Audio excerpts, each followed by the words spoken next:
এখন আমার সামনে আল্লাহর অসংখ্য বান্দা আছেন, এখানে আপনার সামনে সমাজে হাজার অন্যায়, কিন্তু আপনি সুবহানাল্লাহ জিকির করতে করতে যান, প্রতিরোধের কোনো চিন্তাও নেই। আপনার মতো ইবাদতকারী আল্লাহর খলিফা হতে পারবেন না। আর যারা খলিফা না, আল্লাহ তাদেরকে জান্নাতও দেন না। ইবাদত ফেরেশতারাও করে। ফেরেশতারা জিকির করে না, নামাজ পড়ে না, জান্নাত পাবে? চন্দ্র সূর্য সেজদা করে না, গাছগাছালি জিকির করে না, জান্নাত পাবে? নো।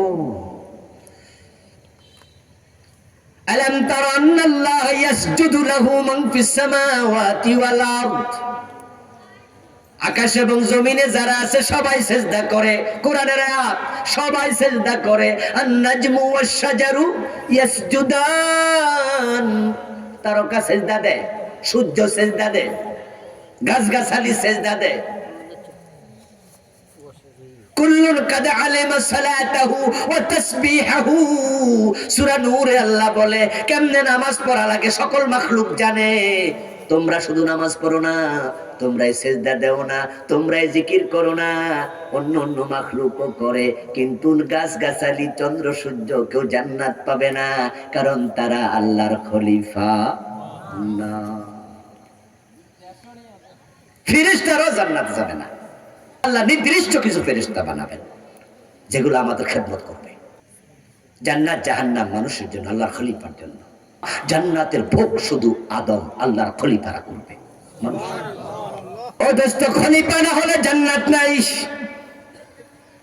একটি হাদিসে পাওয়া যায়, আল্লাহু ইলা জিবরিল আন আকলিব মাদিনাতা কাযা বিআহলিহা। একদিন আল্লাহ তাআলা জিবরিলকে বললেন, জিবরিল যাও অমুক এলাকা অধিবাসী সহ উল্টায়া দাও। জিবরিল আমিন গেলেন, অধিবাসী সহ উল্টাবেন। কিন্তু গিয়ে দেখেন ওইখানে একটা ইবাদতকারী আল্লাহর বান্দা মসজিদের মাঝে শুধু নামাজ পড়ে, জিকির করে। জিবরিল অনেকক্ষণ ধরে খেয়াল করলেন, সালাম ফিরাইয়া জিকির শেষ করে আবার নামাজ, আবার সালাম ফিরাইয়া জিকির আজকার, আবার জিকির শেষে নামাজ। জিবরিল আমিন ভাবেন, এখন জমিন যদি উল্টায়া দেই, এই নামাজি মিয়াও তো গজবের নিচে পড়ে যাবে, এখন কি করি? জিবরিল আমিন আল্লাহ তাআলার সাথে আলাপ করবেন, করার আগে ভাবেন তার আমলনামা একটু দেখি। জিবরিল হলেন সকল ফেরেশতার লিডার। তা আমল যে ফেরেশতা লেখে, ওদেরকে বলছে দেখি তার আমলনামাটা দাও তো। তো ফেরেশতারা তার আমলনামা দিল। জিবরিল আমিন তার আমলনামা দেখে তো অবাক। এবার জিবরিল আমিন আল্লাহকে বলছে, ইয়া রাব্বি ইন্না ফীহি মাবদাকা ফুলানান লাম ইয়াসিকা তারফাতা আইন। ও আমার আল্লাহ রব, আপনি যে বলছেন এলাকার মানুষ সহ জমিন উল্টাইতে, আমি তো আইছিলাম উল্টাইতে, কিন্তু একজন গোলাম পেয়েছি আপনার, যার আমলনামার দিকে তাকাইয়া দেখি এক সেকেন্ডের জন্য সে কোনো গুনার কাজ করে নাই। এখন তারে কি করি? লাম ইয়াসিকা তারফাতা আইন, তারফাতু আইন মানে চোখের ফলক, মাইক্রো সেকেন্ড, এক সেকেন্ডের চেয়ে কম। চোখের ফলক পড়তে এক সেকেন্ডও লাগে না। ও আল্লাহ, বেটা তো শুধু নামাজ পড়ে, শুধু জিকির করে, শুধু রোজা রাখে,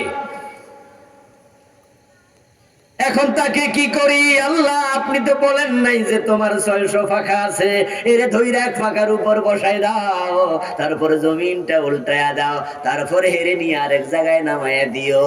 তুমি তো বলো নাই, এখন তারে কি করি? আল্লাহ কয় আকলিবহা আলাইহি ওয়া আলাইহিম ফাইন্না ওয়াজহাহু লাম ইয়াতামাআর ফি সাআতান কাত্তু। আগে জমিনটা তার মাথার উপর উল্টাও, আকলিবহা আলাইহি, তার উপর উঠাও। গুনাহ তো নাই, অপরাধ কি? তার উপর জমিন উল্টাতে হবে কেন? জিবরিলের মনে প্রশ্ন তৈরি হতে পারে। এজন্য আল্লাহ জবাব দেয়, তার উপরে উল্টাও, পাবলিকের দ্বিতীয় সিরিয়ালে রাখো, কারণ জমিনে অনেক অন্যায় ছিল, সে খেলাফতের দায়িত্ব পালন করে নাই।